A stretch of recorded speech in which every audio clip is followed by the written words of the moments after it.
be the tight end, Paul Kaufman. And Dickey loves to throw to Kaufman, of whom Giant coach Ray Perkins has said, I've never seen him drop a ball that he touches. And that was an evidence. And then Dickey throwing to perhaps the greatest athlete in all of football. So versatile, so fluid, so live. James Lofton, the Pack against the Giants. Very fine running back out there. Joe Danella has it teed up in midfield. And we're about to get underway. The New York Giants dropped their opener to the Atlanta Falcons last Sunday, a week ago last Sunday. And the Green Bay Packers came back from a 20-point deficit, 23-point deficit, to defeat the Los Angeles Rams, and we're underway from Giant Stadium. Here comes Del Rogers from his 3-yard line. Rogers finds an opening, and he spins out to the 25-yard line, where we'll watch Lynn Dickey lead the offensive unit. Problems in the opening game last week against the Los Angeles Rams. He pulled it all back together again and came back from 23 points down. Eddie Lee Ivory has made another tremendous recovery from knee surgery at the beginning of last season. Good running back, had a big game against the Los Angeles Rams. The wide receivers, we will not see John Jefferson tonight. I do not believe he strained a hamstring against the Rams. We will watch a youngster, Phil Epps, out of TCU with great speed. But James Lofton is there, and Paul Kaufman, the other two gifted receivers. That's Epps in motion. Dickey back. First down, looks over the middle. Kaufman does not hold on. Had it for a moment, in and out of his hands. And as we said at the very top of the show, you'll never see him drop the ball. You just saw Kaufman drop the football. 3-4 for the Giants. They have problems. Gary Jeter, in practice, hurt his knee this past week. He will have arthroscopic surgery. So they do not know how long he'll be gone. Those are your fine linebackers. You've heard so much about them. You'd probably hear more about Carson and Kelly and Van Pelt if it wasn't for second-year man, Lawrence Taylor, the Rookie of the Year, All-Pro in everyone's book. He'll be impressive. He wears number 56. Second down and 10. Dickey brings them up. Mike Meade, a rookie from Penn State, is in the lineup, and this is Del Rogers fumbling the football, and the Giants will get their first turnover. This plagued the Packers last week in the first half against the Los Angeles Rams, and the Giants themselves indeed fumbled 6 times in losing to Atlanta, losing 3 of them, and it was Phil Tabor filling for Gary Jeter that covered the fumble of Del Rogers. We'll look at it from the end zone. Opened up trying to go with the fast pass.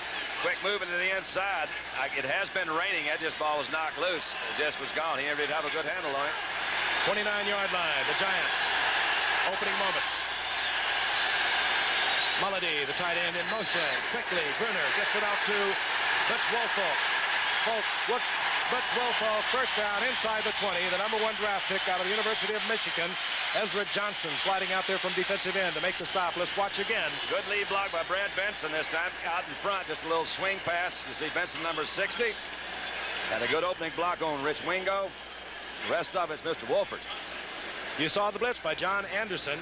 And Bruner, who does not pass with great percentage, is a very heady quarterback. He's very poised for a youngster, now in his 3rd year out of Delaware. Led the Giants to the playoffs last year, replacing Phil Simms. Here comes Chatham. Oh, yeah. Chatham filling in for an injured Leon Perry at fullback. A lot of injuries. We'll itemize them as we go down. It is not the offensive line the Giants would like to see as you look at the technical people, if you will. Ernest Gray, who had a big day against Atlanta. There is the offensive line. Changes there over the left side. Jeff Weston, a left tackle, is out. Brad Benson is in his spot. They also lost Bruce Kimball last week, did the Giants, in their offensive line. Chatham picked up 5. It'll be second down and 5. The ball right at the 13-yard line. This is Wolfolk. Wide open.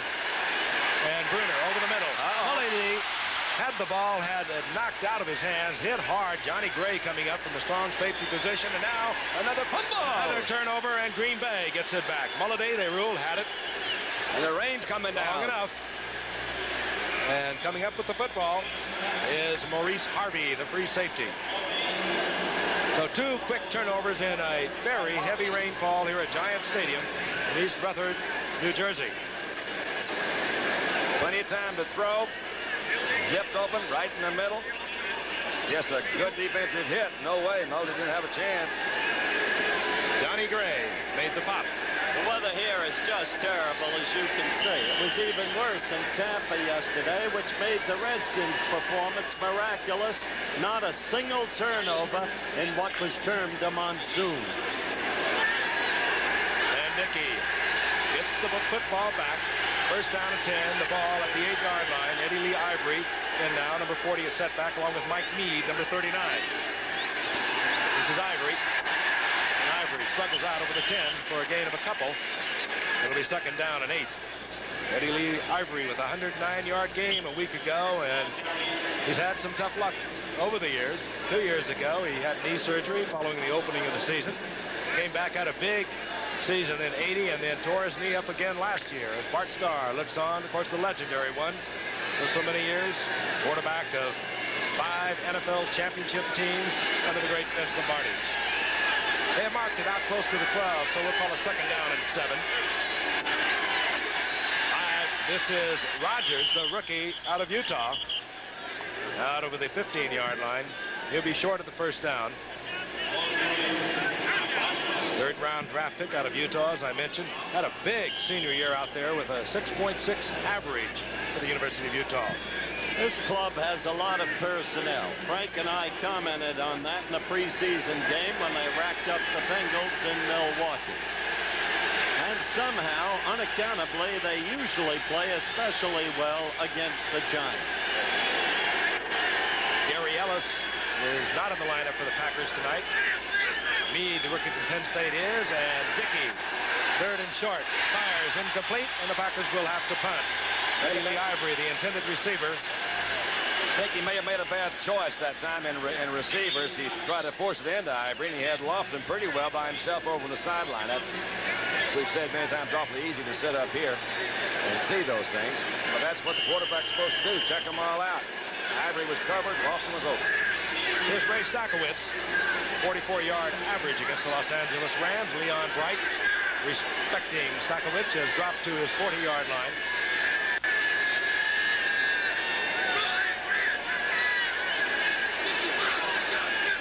Little traffic directing out there, making sure the Green Bay punting team picks up what appears to be a giant rush, but indeed they drop back, trying to help Bright, and a good kick by Stakowicz that takes Bright back to his 30. And down goes Bright. Good defensive play. Hustling down there was Harlan Huckleby. And the Giants will have their second possession. Yard line, and Scott Bruner, 6'5", 200-pounder. Third-year man, as I mentioned, out of Delaware. Pressed into service again this year when Phil Simms went out for the season with an knee injury. Butch Wolfok fumbles the football once again.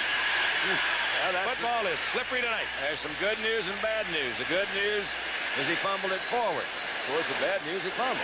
And again, good news, it's out of bounds. The Giants retain possession, and they pick up 9 yards. A nifty gain that they wouldn't have come close to. I don't think it's fair to say that thoughts of the strike caused fumbles, but I think it is probably safe to say that strike certainly is in both these teams' minds tonight. They may not play as alert as maybe ordinarily they would, but it's got to affect them some. Some, but they've got pride, self-respect, and hope that the strike will still be settled shortly. So they've got motivation. Second down and 1. Wolfok Going to try it again. covering it up, and he is upended by Mike Douglas, and there is a loss on the play. Tell you, there's a lot of togetherness on that Green Bay team. A Giant team, years of languishing. Now, in my opinion, as you look at the Green Bay Packers defensive line, playing, of course, the 3-4, the linebackers, and finally, the much improved defensive secondary, particularly Harvey. Loss of 3 is third down and 4. Giants are on 37-yard line. 2 new running backs for the Giants. 27's Heater. Bright is in there, number 45. And Bruno will pass. Oh. Batted away. And I believe it was John Anderson, the blitzing Green Bay Packer linebacker. The point I wanted to make, Frank, as we get ready for another punting situation is that, in my view, the Maras have put together one of the finest management teams in football. In George Young, who really is the player personnel guy, and Ray Perkins, who I consider a remarkable young coach. Dave Jennings on to do the punting. Johnny Gray has dropped. 4 returns a week ago against the Rams, averaging 10 yards. And Jennings, if you follow this game, you know that he can really hammer it. Gray takes it at the 19-yard line and goes down at the 19-yard line, where the Packers will have their second possession of the night. No turnovers. Still no score, however. 10:37 remaining here in the first quarter. First down and 10. The Pack near their 19-yard line. Dickey, play action. Good move. Wide open is Lofton with that great speed. You have to give him a lot of area deep. This time Lofton drove it down deep and then turned to the outside. He was wide open. And Frank, what he did, he was actually covered when Dickey looks at him. We're looking at Jimmy now as he comes down. He does his turn-in route, looks back at the quarterback, and he's still covered. There's a big giant there in front of him, who I think was Harry Carson. That little move to the outside, uncovered, just uncovered. That's awfully nice. Some receivers go down and just freeze. First down and 10, 38-yard line. Eddie Lee Ivory, and Ivory out over the 40-yard line. He'll get 2, perhaps 3 for a second down and 7. Harry Carson defensively there for the Giants. Another Giant missing tonight, and he could hurt. You saw Mike Dennis enter the picture on that long pass to Lofton a few moments ago. He's filling in for an injured Terry Jackson, who has a hyperextended knee. He will not see action tonight. That's a very important point, though Ray Perkins professes total confidence in Dennis. He was a starting cornerback 3 years ago. Second down, 7. Eddie Lee Ivory. Short of the first down, out over the 40-yard line, near the 41. It'll be third down and 2. Eddie Lee Ivory, one of the few running backs in the league on the opening day of the season that was able to negotiate a 100-yard game. There were a lot of receivers had 100-yard games. Third down, long 2, as the ball is marked close to the 45-yard line.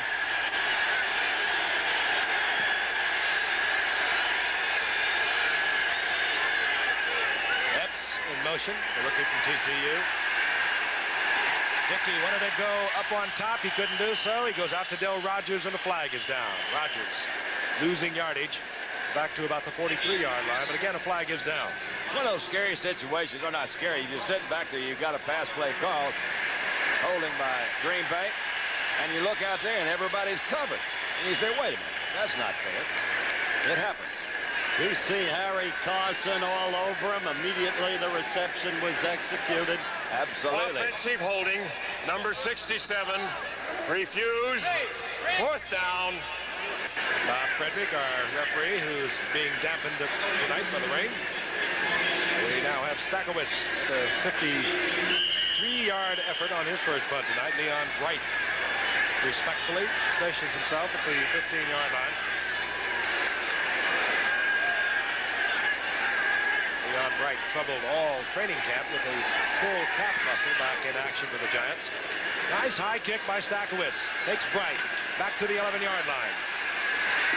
And Bright just points it upfield, hammers his way out to the 20-yard line.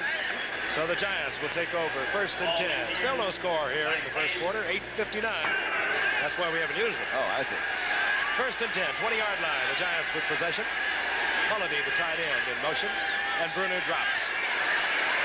Again, a lot of time. Man open over the middle is Mulledy, who caught 7 passes a week ago. Rich Wingo was there defensively, and here's Ray Perkins. Howard spoke of him, now in his 4th year. Went through a couple of losing seasons, and then last year went to the playoffs for the first time since 1963 and gave the Giants their first winning season since 1972. Not a lot of big names on his ball club, which is another indication that That's the point. maybe doing a pretty good job. Second down and 1.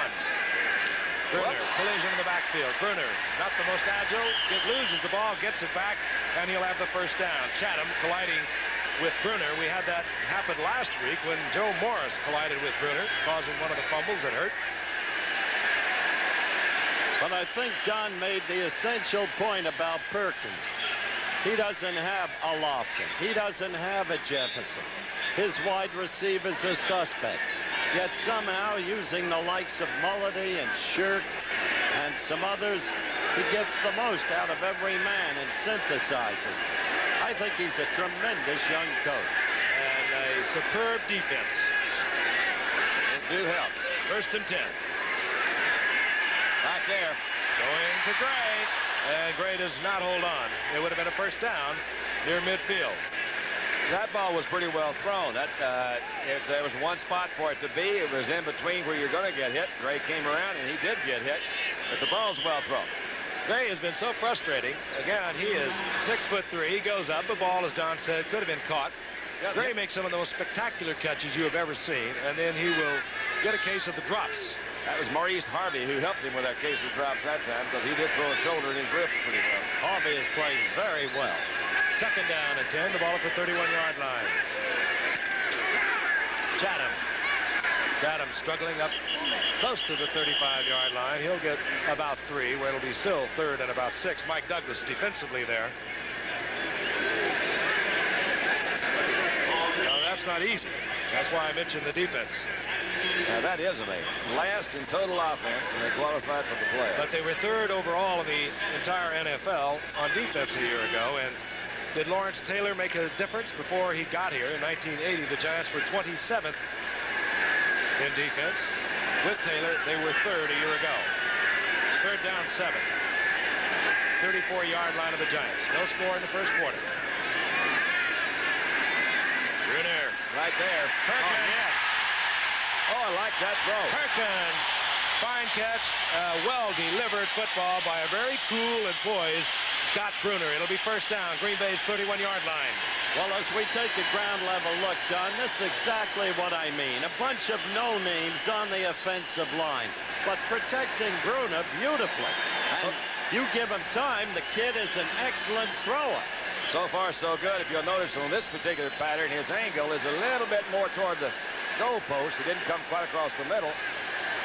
And that was right in the middle. Good throw, good catch. 31-yard line. Woolfolk in motion.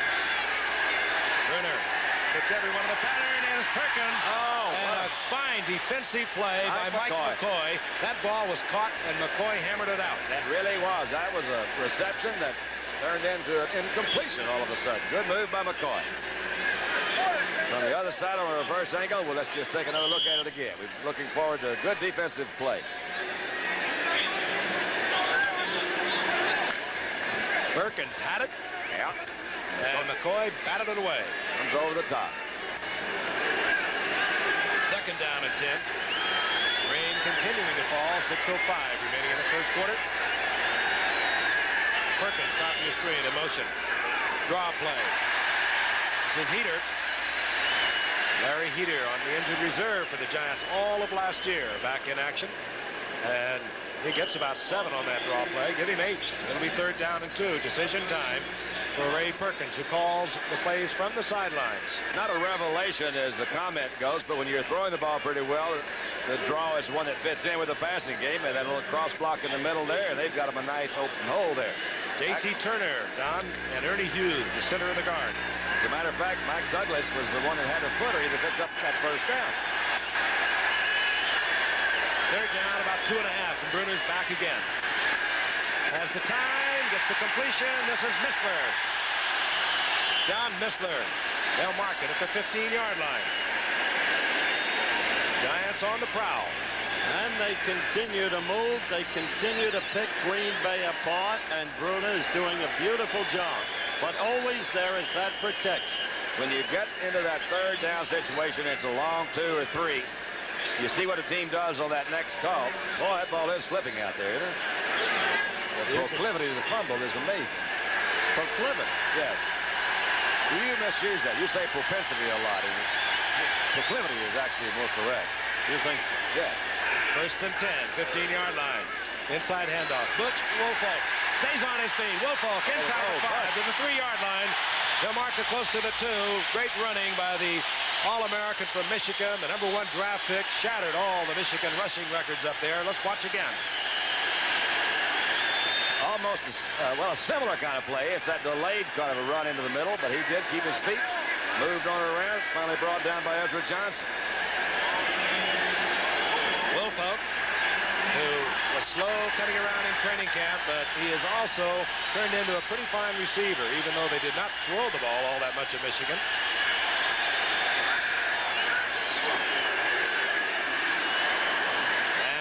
left side. Wolf got an interesting analogy. They're asking what he thought about the difference between pro ball and college ball. He says, well, basically in pro ball, everybody's really good. Chatham hit right at the line of scrimmage. It'll be second down goal to go. Boy, that's smart. He got himself a good education, didn't he? How about a thrill, though? He played the New Jersey State High School Championship game right here in this stadium. And he came back and he opened the season for the Giants last week. Giants were his favorite team, too. Oh, good. Joe Morris, the rookie from Syracuse, out to the right side with blazing speed. The little fire plug, who is so powerful, so strong. Second-round draft pick gets the score for the Giants. And on the end zone replay, you saw Joe just lifted up, by the way, by Ernie Hughes. Look at that blocking. Look how quickly he darted through the hole and in. Picked up by Ernie Hughes. Another evidence of Ray Perkins. A San Francisco reject converted to center has turned out to be one of the strongest linemen in pro football. On for the conversion, it is Joe Danello.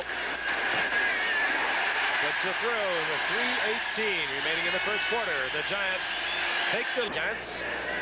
Plays called by Ray Perkins from the sideline. Finally executed by Scott Brunner. Pulling in, as I mentioned before, for an injured Phil Simms, who is out for the season. Danello. The kickoff. Del Rogers is deep to Green Bay. And almost stepped over the end line. He did. And that could have been a safety had he stayed in there. But he gets out to the 13-yard line. He who hesitates is lost, was written about Del Rogers. You're exactly right. Let's see if we can see that he catches the ball, comes down in the end zone, takes that one step. He actually finally made a good decision because he's right. That was a safety. He looked over to the official, and the official was not giving him the touchback side. He said, hey, I better get out of here. Oh, boy. He has an inherent inclination towards something objectionable. 13-yard line, the Green Bay Packers. F's in motion. Ivory. And the defensive surge by the Giants collects Ivory at the 15-yard line for a gain of about 1.5 yards. We were talking in the commercial break about the Giants don't seem to have very many stars, and I agree with what Frank said. They got a lot of stars that are shining on that defensive unit. And I guess I'll have to agree with what else you said. You said that's the way you guys used to win. Is that right? The A lot of Giants? defense and no offense. Is that what he said? Wait till I tell Charlie Connolly about that. Tell Y.A. Tittle and Del Schaffner about it, and Frank Gifford and Alex Webster and Joey Morrison. Second down and 8.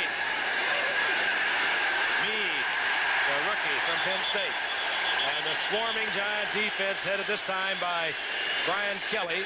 Harry Carson was there, the inside linebackers. All of these linebackers have been to the Pro Bowl. They are everywhere, those linebackers. They're the stars. There's Jefferson. Pulled hamstring. He will not play tonight. J.J. Pulled hamstring. We told you that. Smallish guy.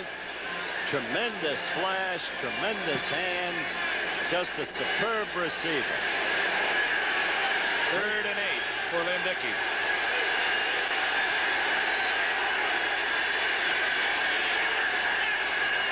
F's in motion. Dickey has everyone in the pattern. Hoffman was open. Ball overthrown, and he could not get his hands up. They're going to have to throw a lot more, Frank. They'll not develop a ground game against this Giant defense. There is Bart. Now in his 8th year. Played, of course, those 16 years for the Pack. Stakowitz will be kicking from somewhere around the 3 or 4 yard line.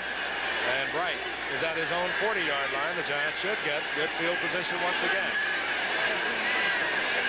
1:40 remaining in the first quarter. The Giants on top, 7-0. This will be a safety. About 9-0. Safety. That ball snapped by Larry McCarron, who ordinarily is so exact, the veteran center of the Packers. Watch it again. Up and away. Was that McCarron or is that Rubens? Either one of those guys, whoever did it, Rubens. shouldn't have done it. May have changed, so it is.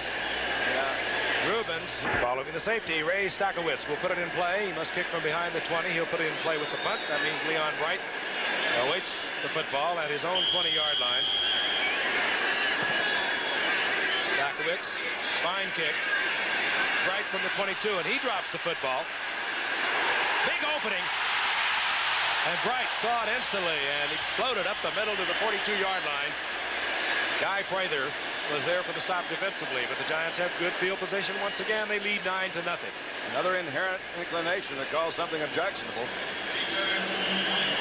The thing about Bruner is, as long as he can get the protection, he is at maximum efficiency. He needs more protection than the average quarterback because he's not swift. I think he's very similar to Dickey on the other side. Everybody needs protection back there, but these two quarterbacks in particular, I think. Because they're ponderous in their feet. Ponderous in their feet. First and 10, Bruner back. Would you please get that punt out of Perkins your is feet? wide open, and Perkins comes down with the football at the 41-yard line. First down, Giants, Packer territory. It must be awfully slick out there because in almost every play, they seem to have a difficult time in holding the ball. Again, a good route by Perkins. This time coming back into that middle. We saw him have a little trouble in there earlier. You can tell by his cut how slippery it is. He had to take those short steps before he could square it across the middle. Interesting how often Ray Perkins uses that pattern in the middle, cutting in there. Big open there. Chatham, Cliff Chatham, 4th-round draft pick a year ago for the Giants. He's in there because of an injury to Leon Perry, who has been fighting an injured ankle throughout training camp and also last week. Chatham was on the injured reserve with a back injury a year ago. Pressed into service tonight because of the ankle problems of Leon Perry. Talking about that particular type pattern, how we talk so much how fast does the quarterback get back. And in timing, if I don't remember, that pattern takes a little over 3 seconds to throw. It's a pretty good long time to block. Chatham got 3, second down 7, 37-yard line of Green Bay. They come with the blitz. And Bruner. That's big Terry Jones who jumped up in there that time, knocked that one down. Trying to go over the middle. Terry Jones, the nose tackle. He came into his own last year. One of those draft picks way down the line, about a 10th or 11th draft pick. Leaving aside the strike, there's Terry Jones, Alabama. Leaving aside the strike for the moment, what a pity Rob Carpenter's not here. He made such a difference a year ago. The Giants making their first playoffs since 1963. 3rd down 7. Bruner trying to get to Mulliday, and Mulliday picked up and covered very smartly by John Anderson. It'll be 4th down. What a difference, though, when Bruner is rushed, as you just saw. And out comes the punting unit, just outside the range of Joe Dinello, one would suspect. Dinello, who kicked a 55-yarder a year ago for the Giants. I'm really rather surprised they are not letting him have a go at this one. Johnny Gray is deep. He'll be guessing with Jennings.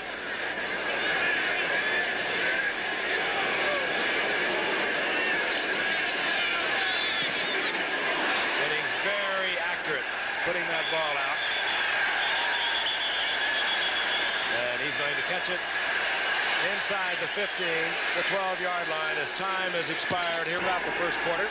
They've compounded it by a lack of offense and a couple of errors. First down 10, their own 12-yard line.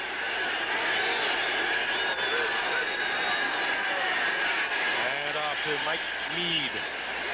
Harry Carson defensively for the Giants. Once again, the linebacker. You'll see it again and again and again. Doesn't matter which one. Can be the relatively unheralded Brian Kelly. So solid through the years. But Carson, super talent. On the defensive line at the 3. We've had a outage here at Giant Stadium. The lights are dimmed. There are just a few of them. No, I told you, you're going to dim those lights. The party's almost over. Of course, we have had a stormy day here in the New York area. I didn't know it was this stormy. Everyone get a candle. I guess it goes with the happenings of the day. This is the time to run a quarterback sneak. If you're ever going to run a quarterback sneak, this is it. slip up on him, bruise him. Where were you, Frank, the night of the great blackout in New York? In the East, for that matter. It was on the 39th floor of some building. The lights went out in Jersey. These are vapor lights, by the way. They are vapor? If you get them back, it's still going to take many minutes before they will come up to full strength. Howard and I recall this once before in Cleveland. I remember the night of the great blackout. We were on the football, Green Bay, struggling to get out of the hole. 2nd down and 7 for the Green Bay Packers. We resume play with 14 minutes remaining in the first half. Eddie Lee Ivory, left side. And Eddie Lee Ivory out over the 20, close to the 24-yard line. He'll pick up yardage for the first down. It was a well-timed run. He had the guy in motion coming out on the outside leading. Timed that one just right. Eddie Lee was able to dodge right in behind the offensive blockers. It's pretty. I like to play like that. Cut outside the linebackers for a change. Only their second first down of the contest. Marked at the 23-yard line. James Lofton comes to the left. Again, John Jefferson not in action for Green Bay tonight. Pulled hamstring. He's been replaced by Phil Epps, a rookie from TCU. But this is Eddie Lee Ivory. Oh, yeah. Against the grain running by Ivory. Just letting giant tacklers slide by as he works against the grain and gets good yardage. Give him about 6. That's Ivory at his very best, despite the fact that it was a short yardage gain. It showed the fullness of his running ability. Slippery, elusive, as we look at an old teammate of Frank Gifford's, number 85, Bob Schnelker. He's been around this league some, I'll tell you. 7 or 8 teams. He was with the Packers 11 years ago, and he's back with them as offensive coordinator this year. It's 2nd down and 4. The ball near the 29-yard line. Dickey. Lofton with a circus catch, 37-yard line. Oh, Howard said at the top of the show he might be the best athlete in the entire league. He was a long-jumping world champion back in 1978, and he has great speed. Exceptional thing about this is the ability to adjust his pattern, throws his body out in front.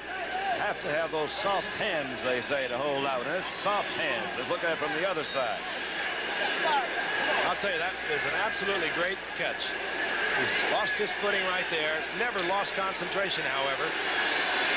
That really is. I wonder if it touched the ground. He had the arm under it. 1st and 10, inside the 36. Ivory, this time cutting back into a crowd. Runs into big Curtis McGriff, who is splitting time with George Martin. Now Martin will come in on what is assumed to be a passing down. McGriff and Martin alternating on the left side, as will Phil Tabor and Dee Hardison on the right side for the Giants on their defensive line. Well, the blackout apparently stimulated the pack. Both teams kept jogging around during that brief interlude. 2nd down and 9, and the lights are going down again. Maybe E.T. is responsible for all that. Is he handling the computers? We lost one bank. This is ridiculous. The lights over our broadcast booth have gone dim once again. They knew we were coming, didn't they, Frank? Let out in Jersey. Howard, we're down on the field. We're going to begin play. Ball at the 34-yard line. We have 11 minutes remaining here in the first half. Hoffman in motion, and Dickey drops immediately. Here comes the blitz, and the blitz is a successful one as Harry Carson roared in untouched all over Lynn Dickey. They do it so well in combination. Carson, Kelly, Van Pelt, and Taylor. If an old cliche really is applicable, it really is with Lynn Dickey. If you give Lynn some time, he's going to really beat you. And he is not a very mobile quarterback. Been hurt a lot. Frank mentioned that earlier. That time it could have possibly taken a step or two one way or another and eluded that rush a little bit, but it was a pretty good blitz. Nobody picked him up. There was a loss of 8 yards. 3rd down and 18. Green Bay now at the 43-yard line of the Giants. Dickey has the time, and he goes to Kaufman. It's complete, short of the first down, near the 31-yard line. Good job of reading against secondary receivers. Lynn set up, had all his primary receivers going over to the right side, flooding a zone. Nobody was there. You see, he comes back to Kaufman. Kaufman's the guy that First time Ray's seen him drop a ball is tonight. But he had him going pretty good. Just came back. It's Mike Dennis, the defender. And here comes Stenerud. Stenerud off a fabulous season a year ago. Getting a little long in the tooth, but he also is very accurate, and he still is very long. Getting very close to setting and breaking some records. If he hits for this, he will become the 5th all-time leading scorer in the NFL's history, replacing Lou Groza. He's tied with him right now. Block.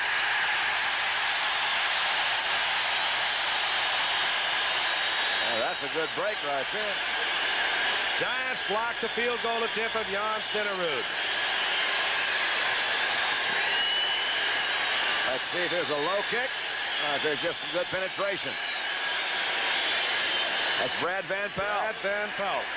They're everywhere, those linebackers. Yeah, Van Pelt really timed that jump, didn't he? He came in in 6 years.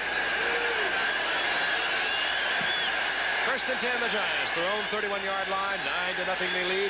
9:33 remaining in the first half. And Bruner goes back immediately. Going deep for Gray. And Gray has it at the 25-yard line. Ernie Gray beating Mike McCoy as Bruner hung it up there.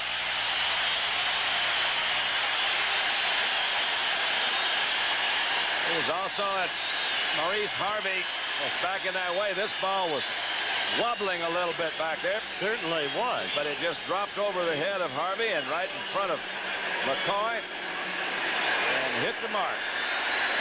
It may not be aesthetically beautiful, but Got the job done. Bruner gets it done. That's right. Chatham, left side. Down to the 20-yard line. 5-yard pickup. It was Rich Wingo in there defensively for Green Bay. Getting help from Mike Douglas. You see the crispness of this Giant team. You know what we mean about Ray Perkins. They are a well-drilled team, and Ray Perkins, if he brings one thing to the game, he brings a consistency. He will stay with something, whatever he develops. And if it's not working, he will keep with it until it does. Larry Heater. Nothing there. Heater is collected there by Wingo. Nobody's perfect. Gets a yard out of it. It's an interesting stat, and the rather limited number of long pass plays. But that was a year ago. They're talking about only, I think, 4 over 40 yards. But that's another indication. Last year, only 4 pass plays over 40 yards. That last one was over 4, but that's what Rob Carpenter did. He was the guy that kept them on the ground, picked up the yardage. So maybe you're going to see more of those. Well, actually, maybe not see any more of those. They're down 4. Something like that. Yeah. Runner's back, under pressure, hangs it up on the blitz. And not getting to the ball, Leon Bright. Bruner under tremendous pressure. Now Bruner is complaining like mad. I'm sure that he feels that Bright was interfered with. His path to the ball interfered with. Scott, take it easy. Don't get yourself into a major penalty situation. Leon had a little more experience. He would have dashed back through that defensive defender. And he would have got the call because he was being blocked away from the ball. Big John Anderson was out there. Godinello, like Jan Stenerud, off a great year. 24 of 38 last year. Well within his range, Frank. Well within. 43-yard effort. To make it a 37-yard effort. And Danello hammers it through, and the Giants extend their lead. Will have an opportunity to duplicate what they did last Sunday when they came back from a 23-point deficit. They're working on it with 7:29 remaining in the first half. The Giants out in front, 12-0. Godinello to put it in play. Del Rogers is deep for the Green Bay Packers. This one off the side of Danello's foot. Rogers handles it at the 5. And Rogers, a 3rd-round pick. The rookie from Utah gets out over the 30-yard line, near the 33-yard line. 1st and 10, Green Bay.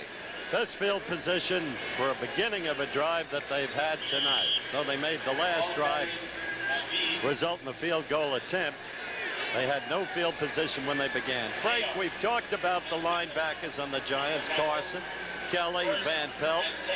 We haven't talked about Lawrence Taylor tonight. He's not been that active, and he needs no excuses made for him. He's had a bad foot ever since the Jets preseason game. Several weeks ago, and it has troubled Lawrence Taylor.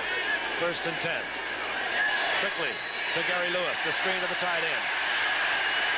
And Lewis just about to the line of scrimmage. He might have even lost a half a yard. Good pursuit, hustling pursuit on the part of the Giants defense. It was Lawrence Taylor that time. It was Lawrence Taylor. He came out, he missed the tackle, but he really did almost as well. He caused him to delay a little bit. That pursuit kept from the inside. Not playing a bad play on the part of Jim Burt as we look at Taylor again. Lawrence comes in, reads the quick screen out there, and there's the speed, aggressiveness. He missed the tackle.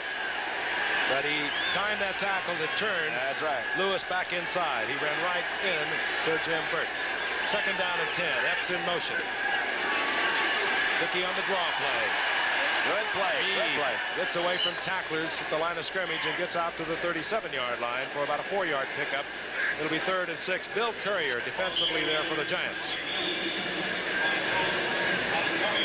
Mike Meade, we saw him, Howard, also in that preseason game, August the 20th. We conjectured then that he might not make the club because it appeared that Turdell Middleton was in the process of coming back. Harry Ellis comes into the game. He would ordinarily be the starter. He has a very sore knee. He wears number 31. Mike Meade is checked out. 3rd down 6. Green Bay at their own 37. And it was Eddie Lee Ivory. He was knocked off, and he will draw the interference call. He got him pretty good that time. Carson says, no, not really, but I think Carson knows deep down he did. He had him when he bumped him pretty good and stayed with him when he tried to make his cut. All right, we'll come back to the 53 is Carson. You see Ivory coming out there. He hits him pretty good. Eddie Lee said, wait a minute. Why for you want to do that? Harry Carson will really level you. He lurks around there in the middle, and he gets the attention of running backs. 41-yard line, the 1st down following the penalty assessment. Mike Meade comes back in. Gary Ellis checks out. 5:50 remaining in the half. The Giants on top 12-0. The Giants losers in their opener to Atlanta. Green Bay with a spectacular come from behind win over Los Angeles. The Rams, that is.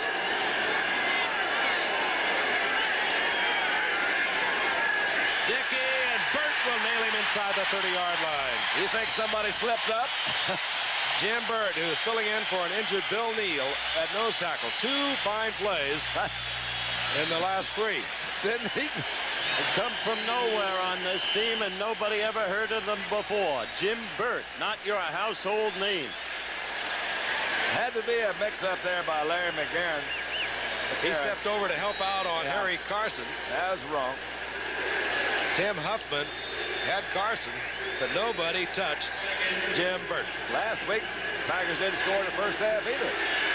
They came back to win it, as we mentioned several times. A spectacular comeback. Well, they'll have to be spectacular against this defensive unit. All right. Mass confusion running rampant here. On the bench, he's replaced tonight by Phil Epps, the rookie speedster from TCU.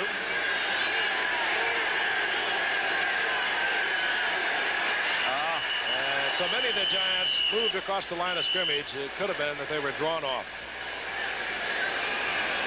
That was they might call that against the Pack, however. It looked to me that it was a quick snap. Again by McCarron. Now we're getting it ironed out. Bob Frederick will give us the word. Flag will be picked up. There was no foul on the play. Well, then what was that? Sure looked like one. Yeah, you could have fooled me. That's happening more and more. What, me getting fooled? No. Oh, yeah, that's happening more and more, too. The flag being picked up. No penalty on the play. I think they might put that one back down again. Well, let's take a vote. They better do it fast. The lights will go out. Well, Bob didn't hit his switch there, so I guess the flag was picked up. No foul. 3rd down and 20.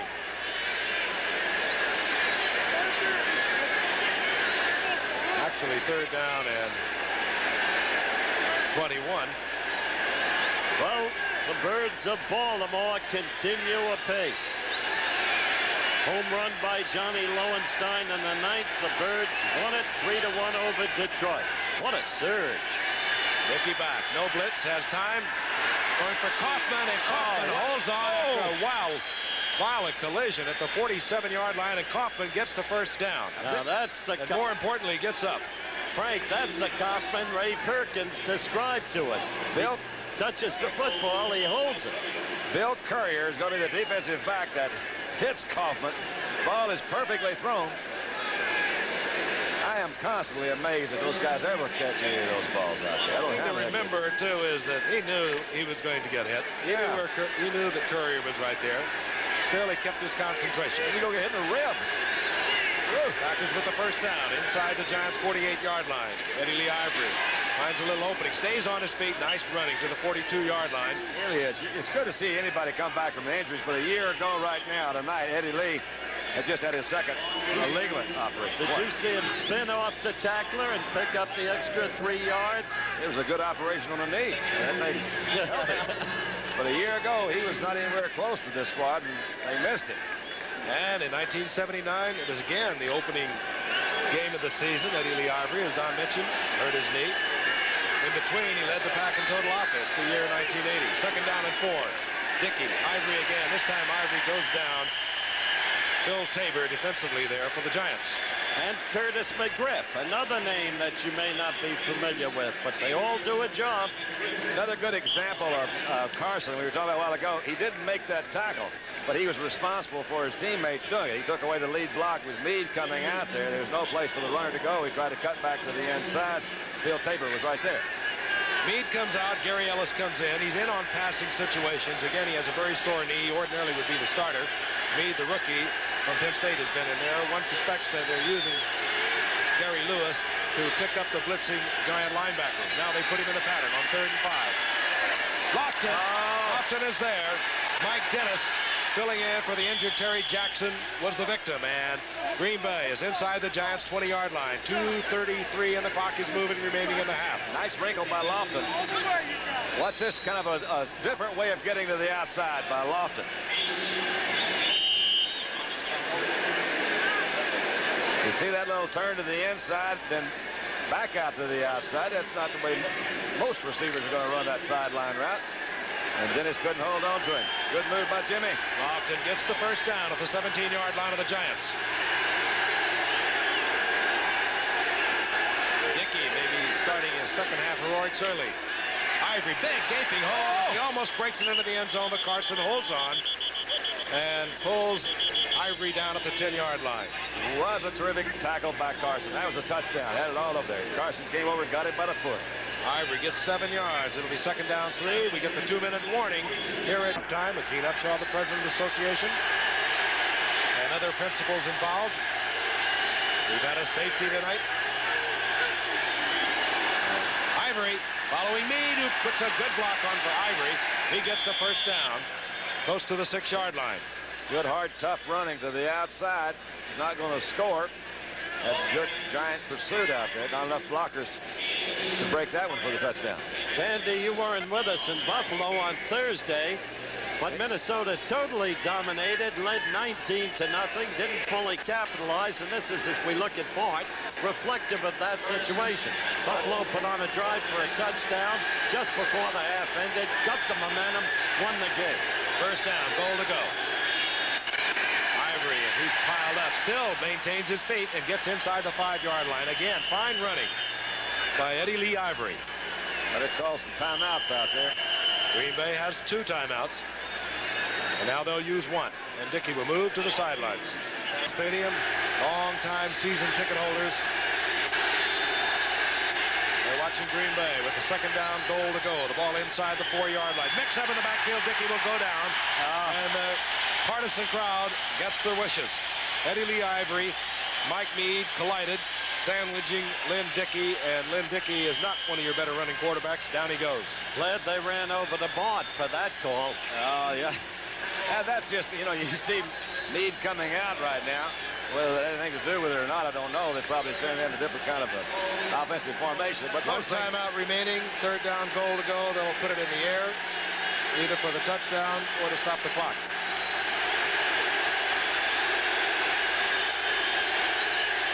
Jim Jensen in now. It's set back for Green Bay as Dickey looks into the end zone. So easy.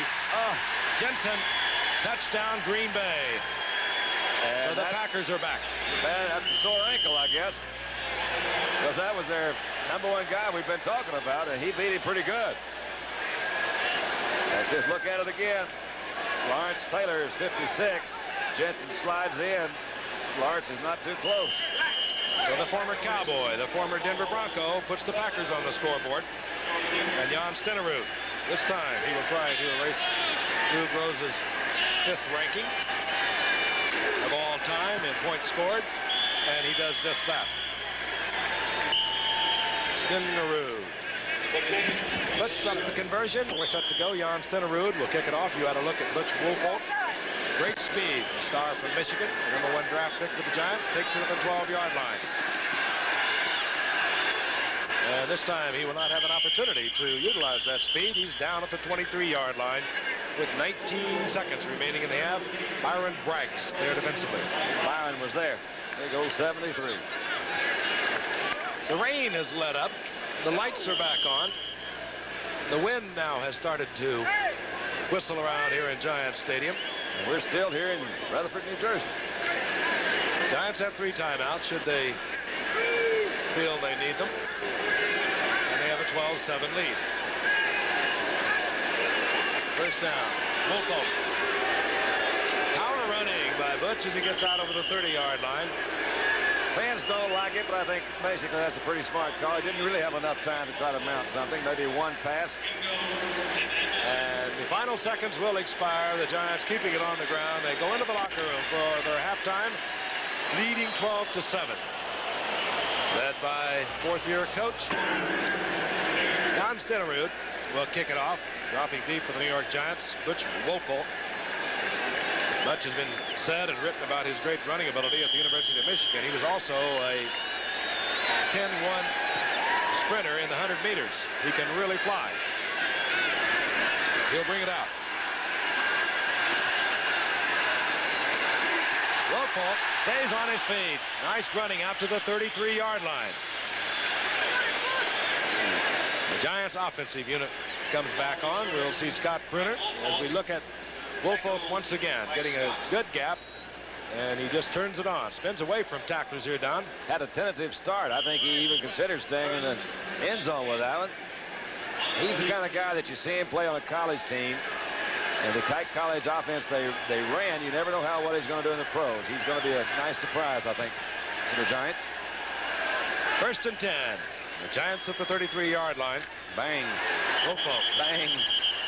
Quite a collision there between Woolfolk and John Anderson. Those are the first quarter stats. Pretty much the Giants. Time of possession, 9:44 against Green Bay's 5:16. Now look at this. That is just for the entire half, as Green Bay possessed that ball almost the entire second quarter. And made 7 first downs to the Giants 1. The exact opposite of the first quarter. Second down 10. Woolfolk 25. Chatham 31. Those are your setbacks. That's Perkins in motion for the Giants. And Brunner has time. Gets it out to Woolfolk. Anderson reigns all over him at the line of scrimmage. Anderson has shown up a lot tonight. He's been around the ball. He's a terrific linebacker. I told you this team has personnel. No question about it. Yeah, Anderson is first. Well, until last year, he had lost 3 of the previous seasons with a broken left arm. And he came back to have a great year a year ago and performing well tonight. Fine linebackers for Green Bay. We talked about the Giants so much, but Anderson, Wingo, even Cumbie, and Mike Douglas. Excellent linebacking for Bart Starr's Green Bay Packers. 3rd down and 10. Brunner. And he goes to Mulledy, and Mulledy will be short of the first down. He tries to stretch out and reach the first down marker at the 43-yard line. He does not do so. Out comes the punting unit. That means Dave Jennings, and we'll pause 5 seconds and allow our stations to identify themselves. WLUK, TV 11, Green Bay. Dave Jennings set to punt for the Giants. Johnny Gray, dangerous return man, drops for Green Bay. Rain has subsided here at Giant Stadium. Beautiful punt by Jennings. High, deep, And it takes a very definite giant bounce inside the 5-yard line. Wet, soggy field. Otherwise, that might have bounded into the end zone. Jennings with a tremendous effort. What a weapon he is to have for your team. Couldn't ask for a better punt. Pete Shaw kills it. Designed for football. Cosmos play here in the North American Soccer League. Green Bay, 1st and 10, their first possession of the second half. Trailing 12-7. It'll be from the 3-yard line. Meade. And down goes Meade. And this time Lawrence Taylor was there. Either didn't get a good block by Ivory or he misplayed that block. You'll see Ivory will be out in front, number 40. Meade's trying to get to the outside. That time Lawrence Taylor played off of that block extremely well. I'll tell you, Meade's not a bad blocker. Well, that was a big blocking force for the Penn State team over his years. Blocked for the likes of Matsui, Booker Moore. Loss of a yard. It's 2nd down and 11. Meade sent right up the middle by Lynn Dickey, out over the 5-yard line. It will be 3rd down and 8. Really caused by an outstanding punt by Jennings to put it back on about the 3 or 4-yard line when they start. Run the first offensive play and lose a yard. You're sitting here looking at a pretty tough 3rd down situation. When you have a defense like the Giants, 3rd in the NFL a year ago, and you have a punter like Jennings who can get you out of your own end zone. He can put it out inside the 20 so frequently. You're going to win some ball games, aren't you? You have 2 very powerful weapons. There's some big down, determined field position. 3rd and 8. Go to Kaufman. Nope. Dickey, lots of time, looking for Lofton. Lofton looking for the interference call. He doesn't get it. Good defensive play that time. Had plenty of time to throw, just couldn't get it there. See Jimmy coming down. Hayes' work as the guys falling back in the middle. Ball's a little bit behind him. You don't blame him. I don't think I'd be too happy with that. You see that left hand on the back of his headgear. But no interference call. Larry Rubens will snap it. Stakowitz from the back of the end zone. Low kick, the kind you can run back. And Leon Bright has the opportunity, midfield. Good coverage by the Packers. They had to kick from a rather tight formation because of the run in the last of the 10th to tie that ninth to tie that game against Boston. 1st and 10, the Giants inside the 43-yard line of Green Bay. Bruner had to throw quickly to Gray. He was under pressure, blitz on, hustling in there. Bruner knows he had him open though, and that's one of those you say they should have caught. That one he should have hit him. He had enough time to get it in there. He was so wide open.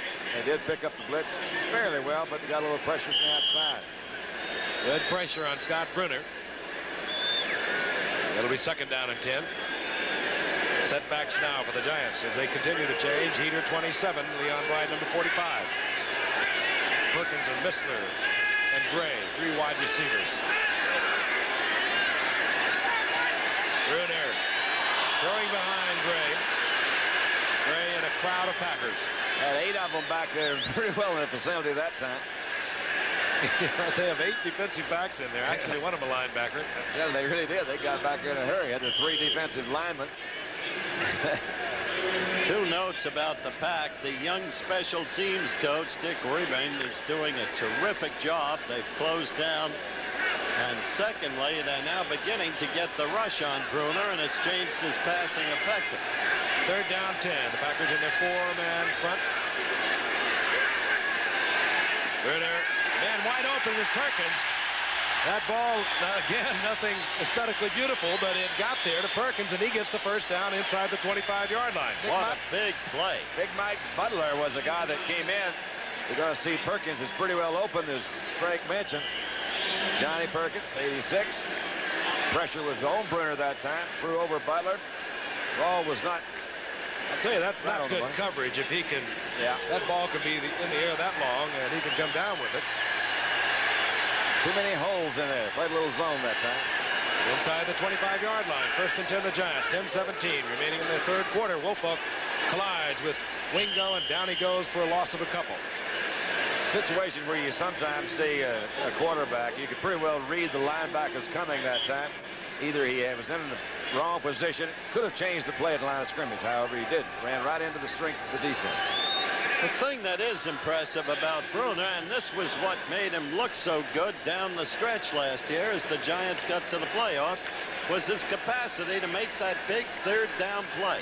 He did it time and time again as the Giants won 4 of their last 5 to get into the playoffs, ultimately losing to San Francisco. 2nd and 12. Bruner, great shot to Johnny Perkins. Perkins close to another Giant first down. They'll mark it, I think, just short. Love to see those kinds of passes. That one leaves little option. He's either going to catch it or going to get knocked over. He had to catch it, didn't he? Yeah, wham! Right there. I love that. Short yardage. Giants bring in their short yardage specialist. Green Bay does likewise. 3rd down, about a yard.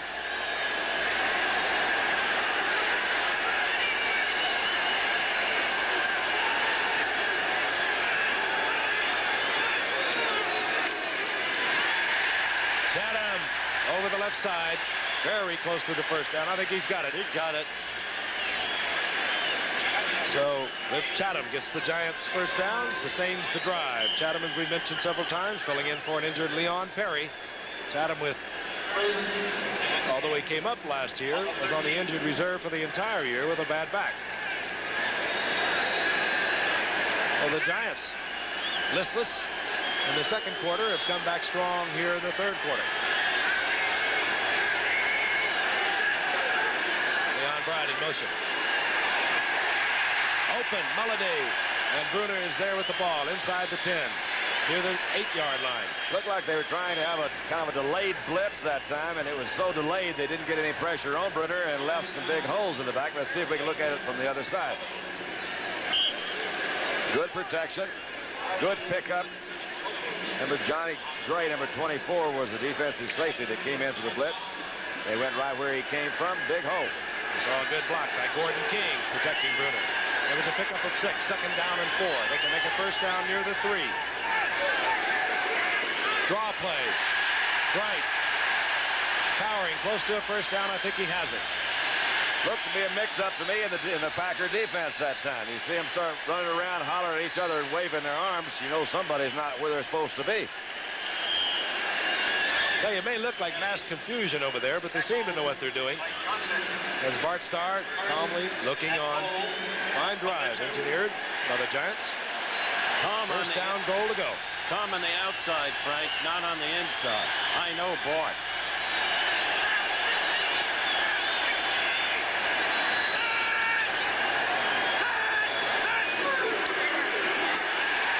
Chatham. Touchdown indicated. Jeff Chatham, he's made some key yardage tonight. Getting the starting role because of the injury to Leon Perry, and the Giants come back here in the 3rd quarter after Green Bay was oh so impressive in the 2nd. It was a nice drive by the Giants. Again, set up really by Dave Jennings' punt. Packers were unable to get out of that. This is just a straight up shot. Coming right through the middle. Big Larry Randy Scott, number 55, meets him. Not big enough to handle. Fine block by Billy Yard. They get it down. Ganella gets it up. And the Giants have come back to lead 19-7 here in the Packers, the rookie from Utah.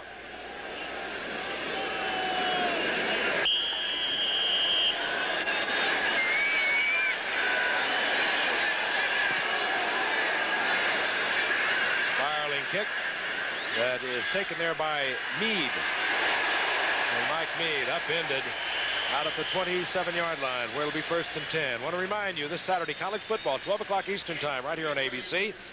We are going to be watching Stanford at Ohio State. That'll be followed by the U.S. versus South American amateur boxing. That's at 3:45. Top U.S. amateur boxers take on an all-star team from South America.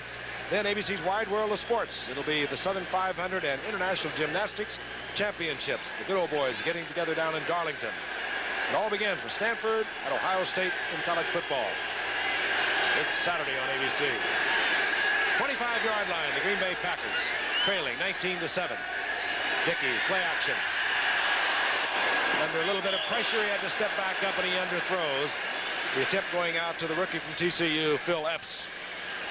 First time he's thrown one in Epps' direction tonight. I've been kind of excited to see him play. We've talked about his speed. Of course, John Jefferson's not in tonight, and you've got to know that that's affected their offense a little bit. But Epps is the guy that can pick them up and put them down. Was he drafted 12th or something like that? Way down there as a speedster out of TCU. But without Jefferson in there, you can pretty much single coverage the likes of Epps and then double up on Lofton.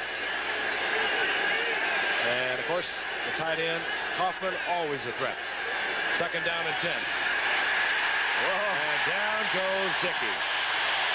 Haber and Taylor. And watching their crosstown rivalries with that move there. And they're back in the hole again.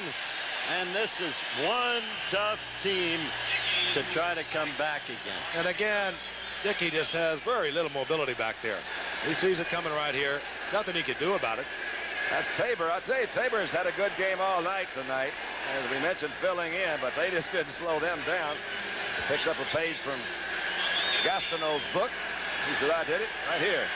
Tabor in there for Gary Jeter, who injured his knee in practice this past week. Third down and 20 now facing Lynn Dickey. Not a very enviable position against a very tough Giants defense. I bet he can use that timeout before the night's over. Look out. There's a blitz. Taylor. Lawrence Taylor. Favoring a foot. Boy, he is favoring that foot, isn't he? He sure is. He's limping off. A delayed blitz that time. Lets those offensive linemen, gives them time to set for their blocks. Taylor came in a little bit late. Watch his speed, though. Well, that's really true. But Big Tim Huffman, number 74, took a quick look out there. He wasn't coming. Looked back to his right. Then Taylor came. Had enough speed to make up for it. And Stakowitz once again in the end zone.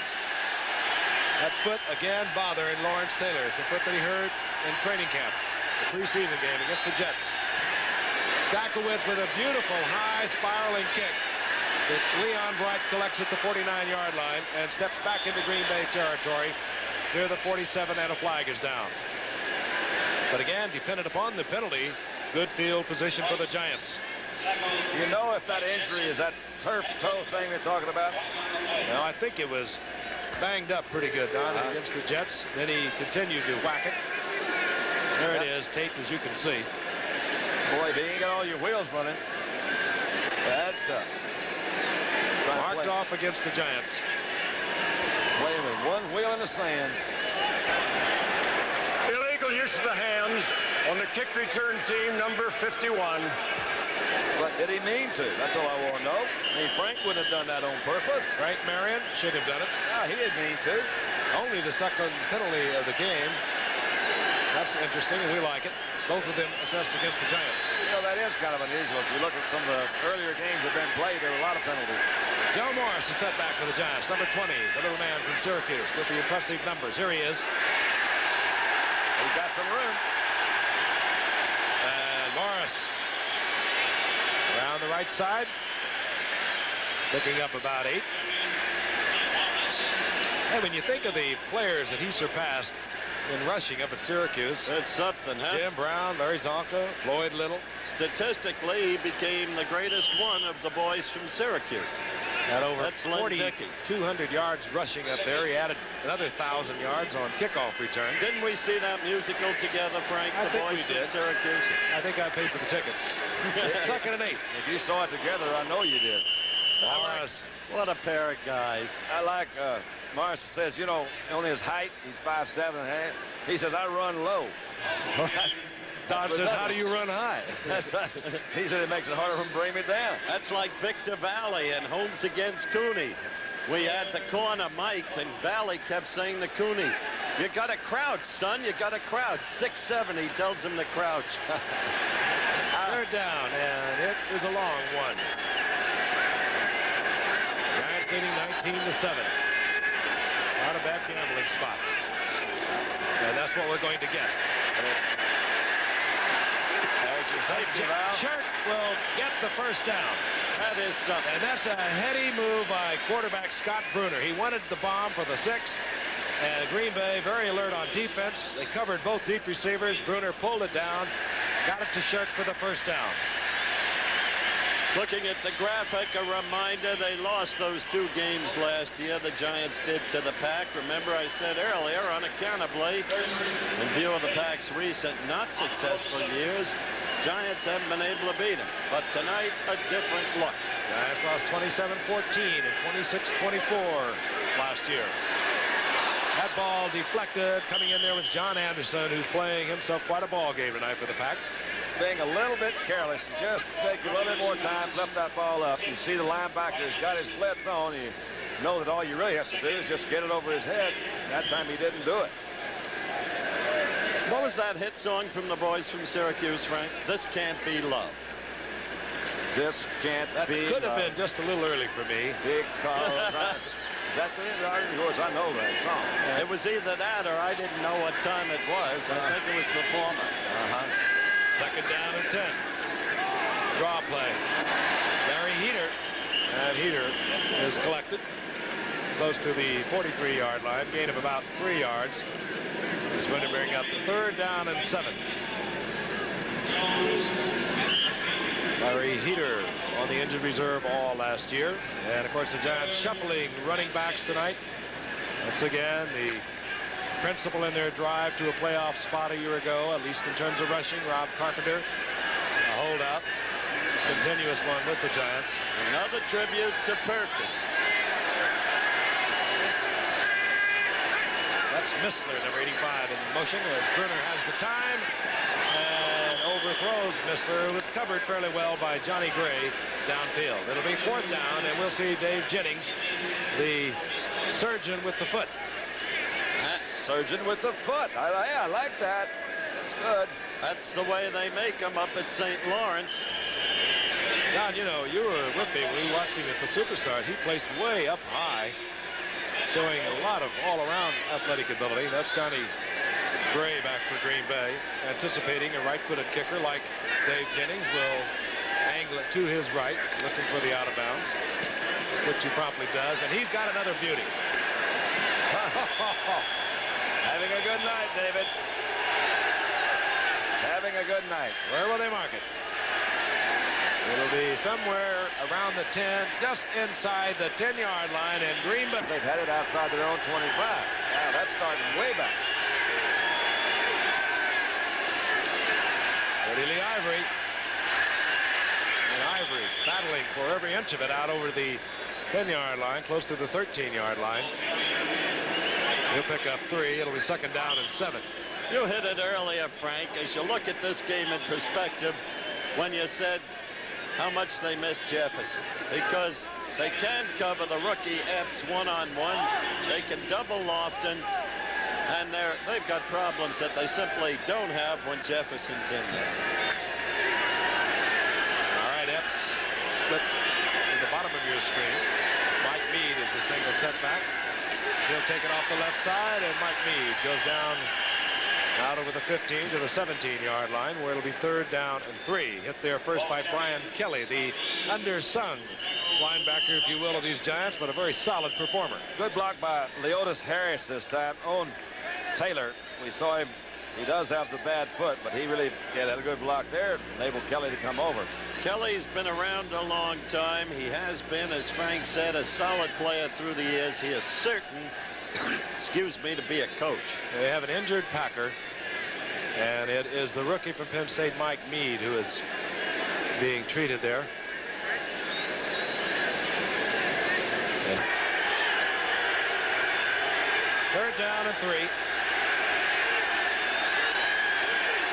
Epps is right now in motion. It'll be reversed to Lofton. Watch out. Good move. They will not catch Lofton, I promise you. Goodbye. Isn't Forget that it. pretty? Oh, that's so pretty. Dickey to Jensen to Lofton, and Lofton is a 9-3 sprinter. You're going to see, hopefully on this replay, Epps,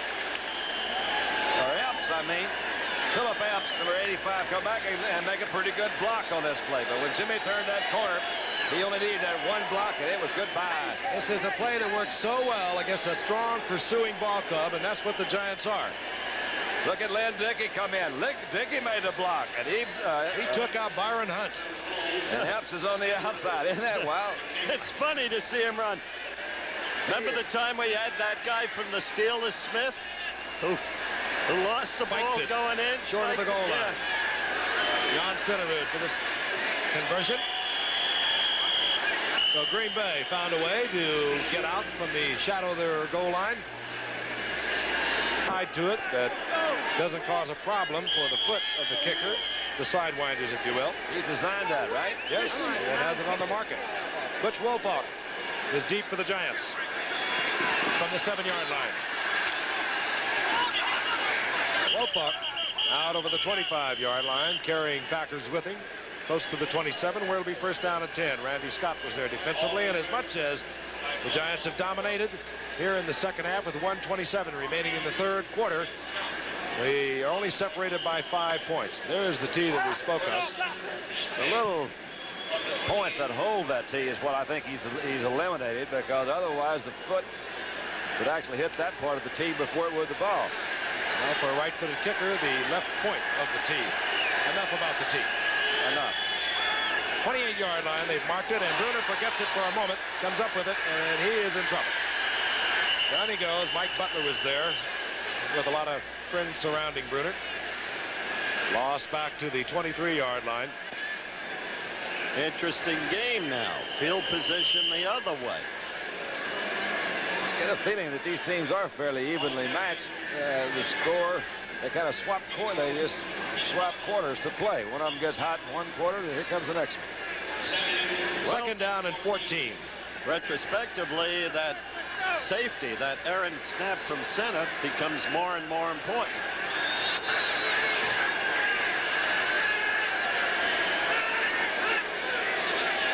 Here comes a blitz, and he's all alone, and Bruner was able to get it away, saving a sack that would have been somewhere around the 10-yard line. Coming in was George Cumby, the not-so-celebrated linebacker of the Green Bay Packers, but a very solid performer.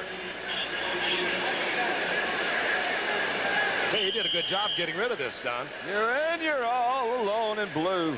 Wow. He did. Hit Heater, as a matter of fact, on the hip pads.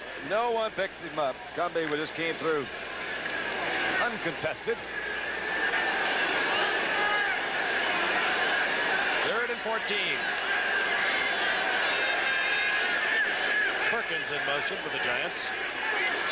Pressure again. Bruner is able to get it loose. And Justice Hood was battling Leon Bright for the football, but pressure supplied there by Green Bay. Mike Butler in there for the Pack. And now Jennings will have a chance to kick away, and not only can he kick it out of bounds very accurately, when he puts a foot to it, he can get the distance. That's Johnny Gray counting heads, making sure he's got 10 of his teammates out there with him. Johnny Gray very respectful of Jennings inside his own 35-yard line. Jennings hangs it up. It doesn't turn over, and Gray will take it at the 40. And he'll give the Pack good field position out at their 47-yard line with 35 seconds remaining in the third quarter. Very interesting. Jim Jensen stays in the lineup for the Packers, number 33. Originally started his career with the Dallas Cowboys, had a couple of good years in Denver before damaging a knee, and then joined the Pack last year. Dickey, play action. Kaufman is open. Good play. Kaufman down to the 27-yard line. Bill Courier taking a ride for the Giants. Kaufman, of course, recipient of 2 TD passes last week from Dickey in the second half in that comeback against the Rams. Little fake to both backs, as a matter of fact, in the middle. Held those linebackers just long enough to allow Kaufman to get in behind them. Ball well thrown, good route. He's a great story, Kaufman. He had to beg himself a tryout for the Packers and become one of the best in the business. Whistles blow. Oh, heavens. Splint being applied before he is taken from the field. We wish him well. Green Bay, 1st and 10. We begin the fourth quarter inside the 27-yard line of the Giants.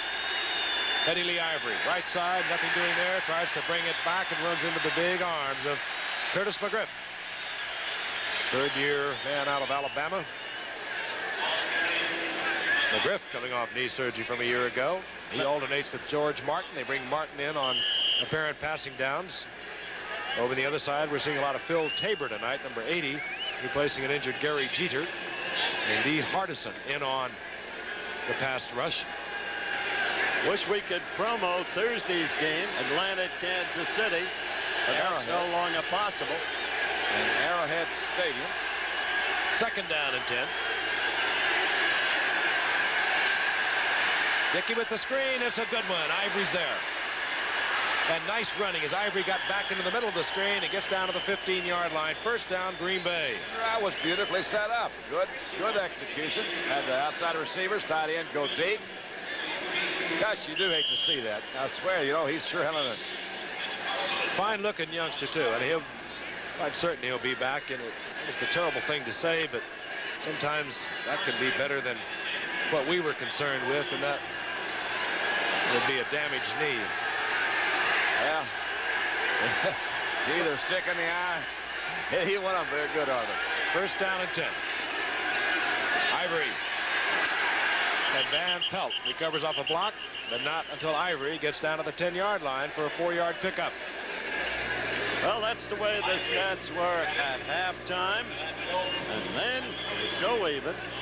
Then at the end of the third period, there was the reassumption of command, though not in total yardage, by the Giants, at least in terms of score. But how quickly Green Bay struck back on that one dynamite double reverse to Lofton and the long jaunt for the touchdown. Ivory right side. Breaks outside of the block. Good running by Ivory. Broke outside of the block of Tim Huffman. The Giant fighting the pressure. Brad Van Pelt was unable to disengage himself, and Ivory with fine running gets in for the score, and Green Bay takes the lead. Let's just take another look. That's Van Pelt. Couldn't quite get out there. Appears to be a possible injury to Bill Courier, who's still down over on the sideline. We saw Jefferson. He's such an enthusiastic youngster. He has been a real spark plug since coming to the Pack at the beginning of last season from San Diego. He runs out on the field every time there's a good play, and there is a Giant down. Mr. Starr, as I look at Mr. Perkins, it may be a right. Yeah, I think just a reverse. Under any circumstances. It was nice. 83 yards and a touchdown. Right. Stenerud for the conversion. And for the first time tonight, the Green Bay Packers are out in front of the Giants. And dropping for the Giants, Butch Woolfolk. He grew up nearby Giant Stadium. There he is. Great looking prospect.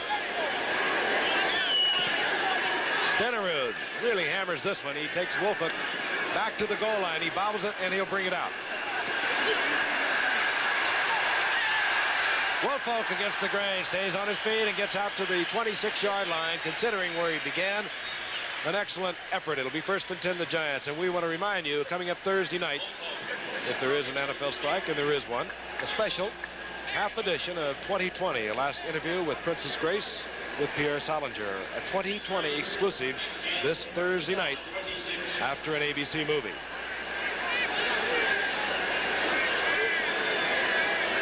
And a penalty will bring it back for the Giants, nullifying a fine effort by Butch Woolfolk. So the Giants are now in the hole, field position. Very crisply played game, very few penalties. Here's one of them coming up, Bob Frederick. Holding number 64 on the kick return team. Jim Burt. Guilty for the Giants. Understand that Bill Courier had a cramp in his leg, so he should be back.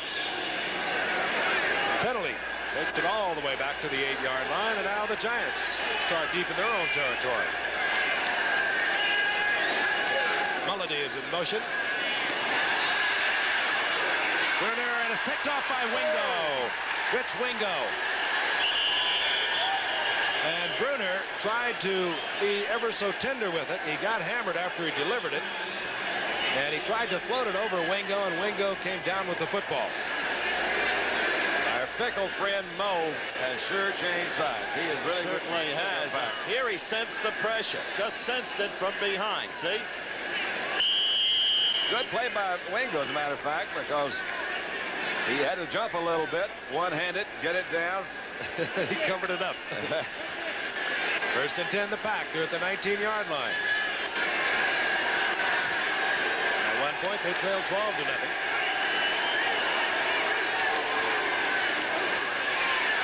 Ivory, swarming Giant defense, and Ivory will lose back to the 22-yard line. Phil Tabor and Harry Carson combining on that one. And Rich Wingo, you played yourself a football game thus far, as have all the Packer linebackers. I think it maybe fires them up a little bit because they know the Giant linebackers are so celebrated. And as I said earlier, Green Bay has a great set of linebackers on their own.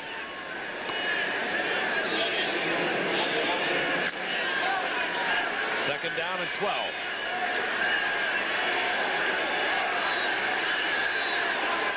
Epps split to the right. Hasn't caught a football tonight. Should have covered a lot of yardage. Dickey drills one in. And this time Lofton does not hold on. Hey, that ball was fired. It really was. Apparently had to step up a little bit, move the ball back around. The ball was, I guess, thrown about the best place you could throw it. He had it. Yeah, Jimmy just didn't hold on to that one. Doing a little turning and twisting. Third down and 12. Giants, I don't know whether you noticed it or not, when they call their defensive signals, they all hold hands in the huddle. That's So a watch good it shot. from the end zone. Here comes a full blitz. They protect for Dickey. Could be touched. And intercept. Picked off. And now they're saying no.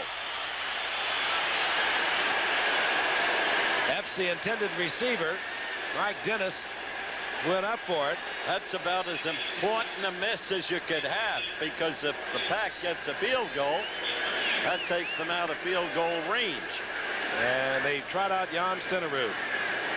22 of 24, Jan Stenerud a year ago, setting an all-time NFL percentage record of 91.6. What a great year for this man who spent those long 13 years at Kansas City.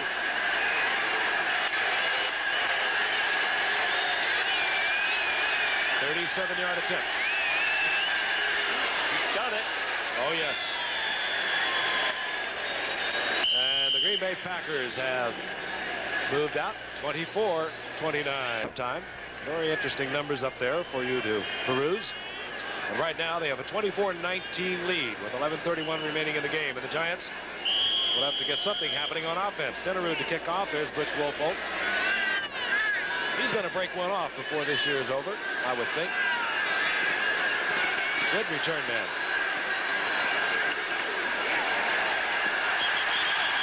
And once again, he navigates himself out of the traffic and gets a nice return out to the 29-yard line.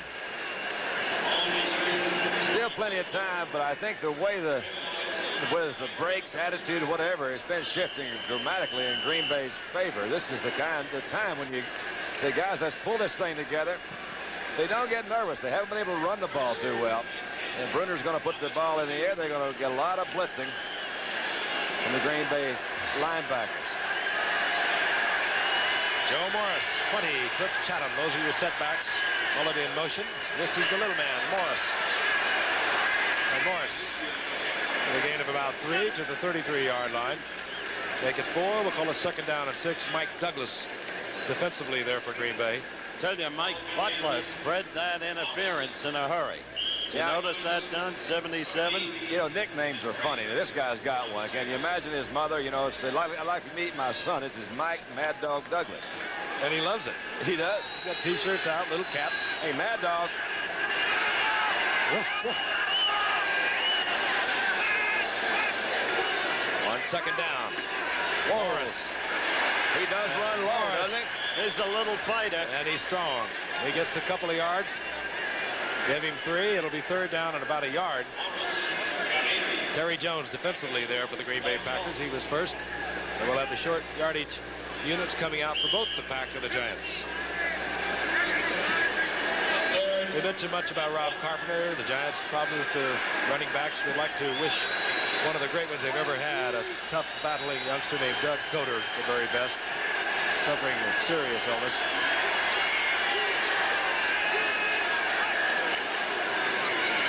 Third and 1, and Chatham will pick it up. That might even be close. This one is close. I was about to say, Frank, this one they may measure. And now they have marked. Yeah, he kind of fell back, looked like, rather than forward. Well, they turned him around, I should say. It appears to me that he's got it by the nose of the football, but it sure is close. They'll bring the markers out. That graphic betokens one of the Giants' big problems. Absence of a ground game, especially without Coffin.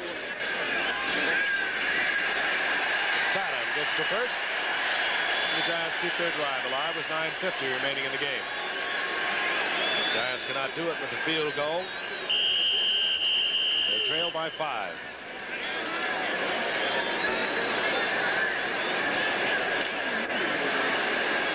Brunner puts his 2 wide receivers, Gray, Perkins, both to the left. Perkins now back in motion. The blitz is picked up well. Somebody should be open, and Perkins was, and is picked off downfield. Somebody was open. Maurice Harvey. Ball overthrown. A flag is down, and it could have been a late hit on Brunner. If it is a late hit on Brunner. Nope, the Packers say no. Packers saying it's going to work against the Giants. Number Holding. 25 in the offense. Refused. They did not hold well enough because Brunner was really hammered. Wolfett picks up Wingo and then tackles him. He didn't hold very well. That ball was poorly thrown. Had a big wobble in there. Oh, Maurice Harvey had to be in the right spot. Green Bay again on the turnover. Good field position. 47-yard line of the Giants. Green Bay taking command here in the second half. Jim Jetson, 33, stays in for Mike Meade and an injured Gary Ellis. Eddie Lee Ivory, the other setback for the Pack. Here comes a blitz. Dickey, this is Epps with the great speed. And Epps gets the first down at the 23-yard line. Mike Dennis back there. There's Maurice Harvey. He's had an exceptionally good game. There you go, Maurice. So it's the first professional reception of the night here for Phil Epps.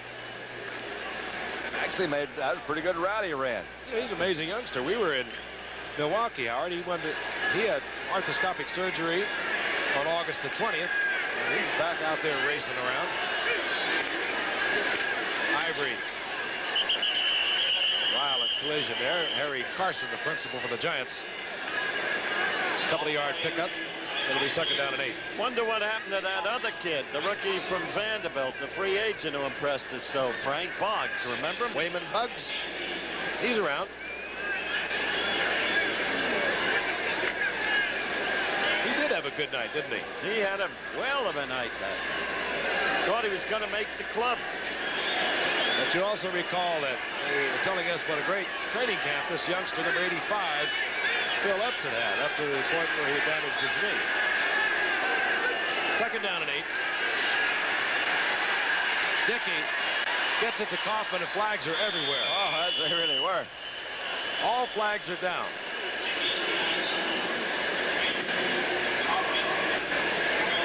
No time for a Green Bay penalty. That particular time, Phil Epps, in his effort to run a pass route, ran into, I think it was Kaufman. Offensive pass interference. offensive holding. They did just about everything. That offensive pass interference could have been the mix-up that Epps and Kaufman had with their running the routes. More baseball scores. Milwaukee is playing tough and hanging tough. They beat Boston 4-3. Baltimore 3-1. They're 2 behind the Brewers. Minnesota beat Toronto 4-1. Kansas City, California tied. Chicago, Seattle tied. Over in the National League, the Cardinals build their lead to 5.5. The Cubs beat the Bucks. Cardinals are all but home. Mets rained out. Houston over Atlanta. And Atlanta's just clinging now by a thread. Paul Kaufman, offensive pass interference for the Pack. They backed them up. Second down, 18. Lofton spread out, top of your screen. Wide side of the field, if you will. That's Epps in motion. Lofton wide open. Good block by Gary Ellis, and Lofton takes it out of bounds, stopping the clock inside the Giants' 13-yard line. You wonder how Lofton got so open. It just has to be a mix-up in the defensive coverage. They don't run the routes that well. Almost dropped that one. Good move by Jimmy, so that's discretion is the better part of valor. Sliding through, Van Pelt pushes him to the inside. Nobody picks him up. I think I saw a defensive man slide down over the back of that screen. Probably what happened. Back on the move once again. They're at the 12-yard line of the Giants. Just an average night for one of the great receivers in football. Eddie Lee. Ivory. McGriff was there first. Ivory takes it down to the 7-yard line. Eddie Lee Ivory really changes that Packers offense. He's quite a threat. Yeah. Up the middle, and he also can go outside. Hey, diddle dilly. Go get it, Eddie Lee. Picked up 4. They marked it inside the 8-yard line. It'll be second down and 6. Picked up 65 on the game.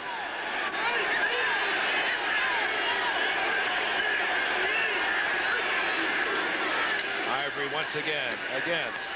Heads up running as he breaks it back to the left side and gets inside the 5-yard line. Short of the first down, it'll be third down and 2. Giants getting in trouble. They trail by 5, 24-19. And the Pack is threatening once again. They have taken over total dominance in this game here in the second half. 2 tight end situation.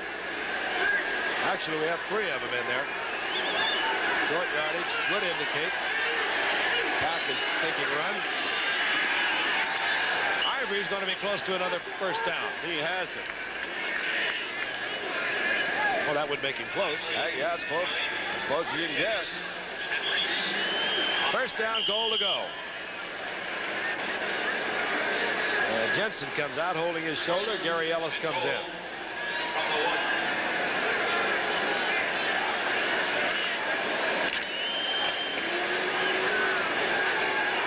So we have Ellis, 31. And Eddie Lee Ivory.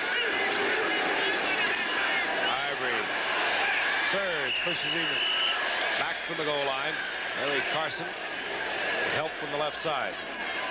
It'll be second down goal. When that defense knows they're coming right straight at them, and they really got to dig in. Can't get any penetration. Bob Schnelker, the offensive coordinator, calling the plays, shuffling his fullbacks. At this point, Gary Ellis and Jim Jensen. Jensen brought the play in to Lynn Dickey. Pack 8-8 last year. The Giants 9-7. A lot of clubs in that area. 9-7, 8-8, 7-9. Jensen went up in the air and was pounded back. It'll be third down and go. No quitting this team. Give them credit. Absolutely. Easy time to fold, you know. Well, you got to think that close. Green Bay's going to throw 2 more at them anyway. They're going to go at them twice. If they don't make it, it's their own fault. Packers have not been in the playoffs since 1972, and they've had only 1 winning season since then. They think they've got to pull together now. They really have the offensive threat with a healthy John Jefferson. Dickey looking over 3rd and goal. Oh, Ivory. The Giants hold once again. I believe that was Mike Dennis, number 46, who came in and appeared. Oh, they're going to go. That's Thompson. They bring out Jan Stenerud as they look once again for obvious reasons. Look at Dennis, 46, come in from behind the line, grab his feet, and pull him back. That was a great play. That really was. Great play. Stenerud with a chip shot for a field goal can put it away, at least put it out of a touchdown distance for the Giants. Sure. That's the reason they have him out there. They'd have to get 2 scores. That and the fact that the Packers held for little or no yardage on 3 consecutive plays and whistles blow. Think of how the Giants, it's got to give them a lift. I think they just expired the clock. They took too much time getting their field goal unit out. That's the call. They'll back them up 5 yards, and it'll still be a chip shot for Stenerud. It's not easy. Give this club in blue credit. Tough defense. That's really tough to stop a team down there as many times they did. They were inside the 2.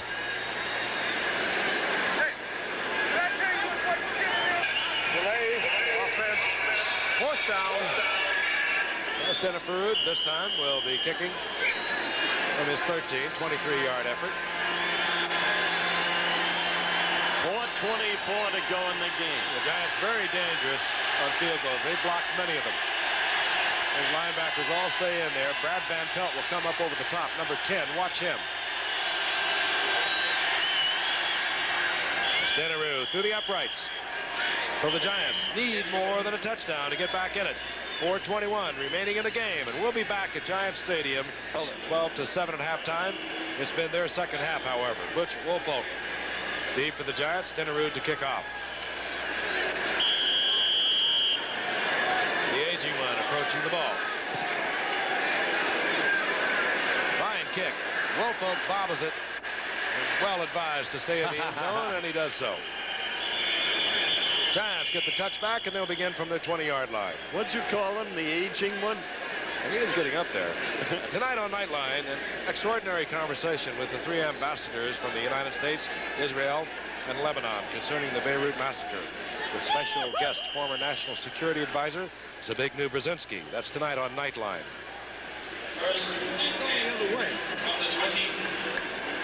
First and 10, the Giants. They're running out of time. 4:12.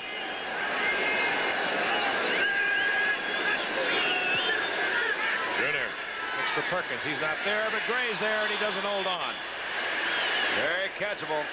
Again, those questionable hands that have plagued this youngster. He has all the speed, all the moves, great leaping ability, and he will make some of the greatest catches you've ever seen. And then at times like that, loses concentration or something, and he just does not hold on. Quite a first down discrepancy. near midfield. Look at that discrepancy in this half, Frank.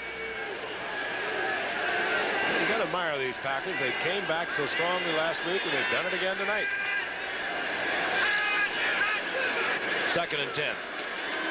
Bruner goes out to Leon Bright. He gets half of the distance for a first down. 3rd down and 4. Bruner watching the troops shuffle by as the specialty units come in. They change almost every play now in pro football. 2nd and short, 2nd and long, 3rd and short, 3rd and long. You get new folks out there. It's like a out-of-sync fire drill. And going in to Tom Mulledy, the tight end. Gets the first down. Ball was drilled in there very nicely. You see that Mulledy just comes basically back out, turns into a little hook spot. Ball's thrown on timing. First down, Howard. That's it. And the clock eats away. Giants at their 32-yard line. They need more than a touchdown. Picked off. No, bobbled and in and out of the hands. It was there for the taking. Mike Douglas was right there. Bad dog, bad dog. And he could have gone all the way with that one.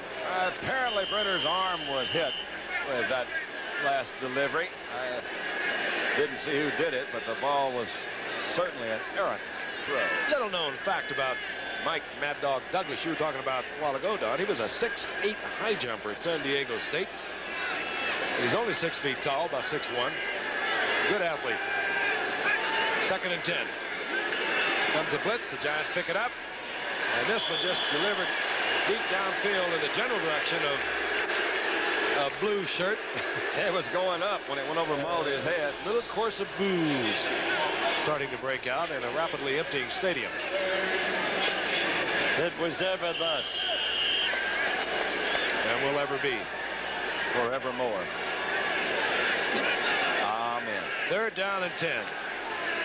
They have been such great fans over the years, and they really have been. They went up, followed them up to the Yale Bowl. They came back. Sellout crowds everywhere. 3rd down and 10. Bruner from the shotgun. Bruner. Low, incomplete, intended for Perkins. Perkins picked up, well covered by Mark Lee, who is playing in spite of a very sore ankle. He's playing in the nickel defense for the Pack. Maybe a little bit early to mention it, but the Giants did trade for what I think is a fairly good prospect in Jeff Rutledge in quarterback position. 2:47, and they bring out the punter, Dave Jennings. Phil Epps is deep, along with Johnny Gray. Time running out for the Giants. But in their own territory, Jennings, we told you was a good athlete. Flag is down. Shaw had the yardage for the 1st down for the Giants. They had a lineman down there, too, as a matter of fact. Someone didn't get the message, I guess, because there were blue shirts all around. And I think we're going to get an illegal lineman downfield. That's it. Ineligible receiver. Might have been Humphrey, I think. But a proper call by Ray Perkins. Never mind that routine stuff of punting away. You've got really no chance at all. You've got to make 2 scores. And it was a very proper call. Did you think it had been a little nicer if they had told the whole team? Might have been. Yeah. There's our old friend, number 60. You note the name, Frank? Laslovec. Former Detroit Lions, San Diego Charger. Green Bay is looking it over, because if Shaw had been short of the 1st down, they would decline the penalty and take possession. However, Shaw had the yardage for the 1st down. So Green Bay will be forced to take the penalty. And I doubt if Dave Jennings will try it again. Ineligible member of the passing team downfield, number 50. They don't have a 50. That's a good trick. Yeah. No 50 on the roster. In any event, a lineman was downfield. And the Pack drops once again. Johnny Gray going back along with Phil Epps and Dave Jennings. This time, will kick away.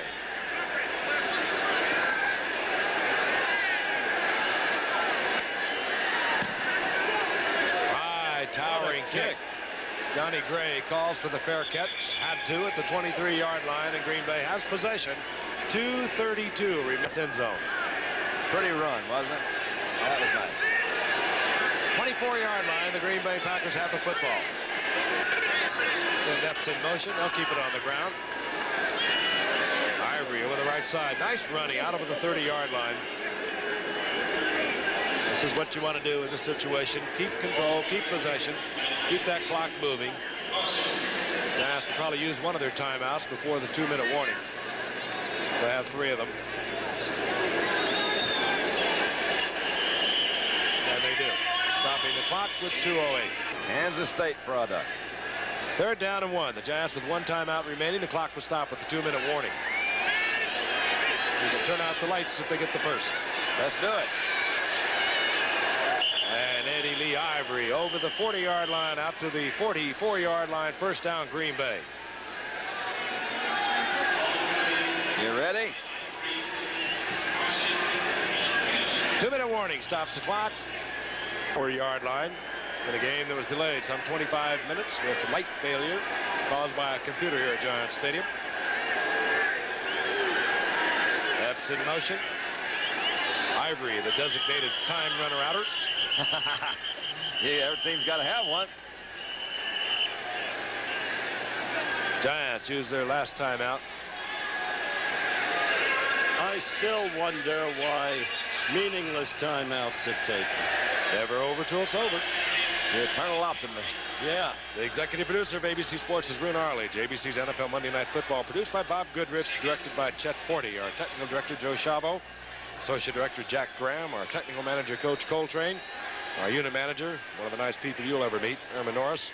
Assistants to the producer, John McGinnis, and Kim Belton is with us tonight. Peter Rucco has been handling all the numbers you've been seeing flashed across your screen tonight. And Canton, Ohio, represented by Steve Bazika. And for the instrumental and musical rendition, at 1:50, the Packers, 2nd down and 8. Turn out the lights, the party's over. Free gets a couple. They say that all good things must end. You call it the night. I hope not a season. The party's over, and tomorrow starts the same old thing again. Or we could sing, when you're all alone and blue. Can I have some help from you turkeys? No one to tell your troubles to. Remember me. I think you used the right word. Turkeys. Who loves you. 3rd and 5. That's it. Goodness alive. See you when I see you. Ivory will stay in bounds. Go get him, Eddie Lee. Hey, diddle, diddle. Brad Van Pelt. Hey, diddle, diddle. Ivory Lee up the middle. Eddie Lee is what really is. And Brad Van Pelt slow getting up. Oh, boy. It certainly doesn't look good. Gene Upshaw's recital, whatever it takes, will last a day longer than they will. Well, all these careers have to come to an end sometime. They go ahead and get on with being doctors and lawyers and such. You know, so they're just doing it early. 4th down, the punting unit comes out. They'll, in all probability, let the time expire, take the 5-yard penalty, kick away. Bart Starr will be 2-0 on whatever season we're going to have in the NFL this year.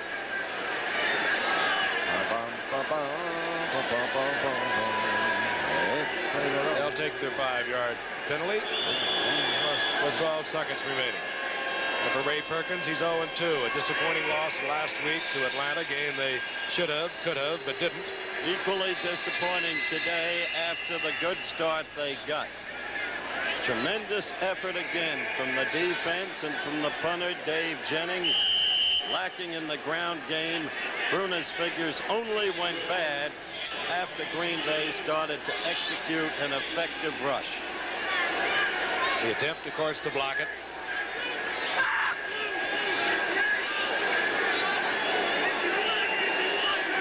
Ray Stackowitz taking his time. Gets it off. Has to hurry it. Flag down. Flag is down. We'll probably have a roughing call. And Leon Bright trying to find some running room. Forget it. No time indicated on the clock. Flag is down. It should not end on a defensive foul.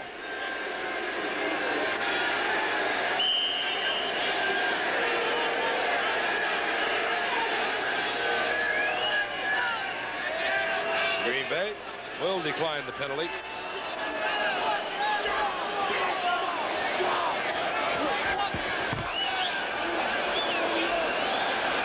Sackowitz running into the kicker, number 58 defense. Defensive foul on the final play of the game will be refused. The game is over.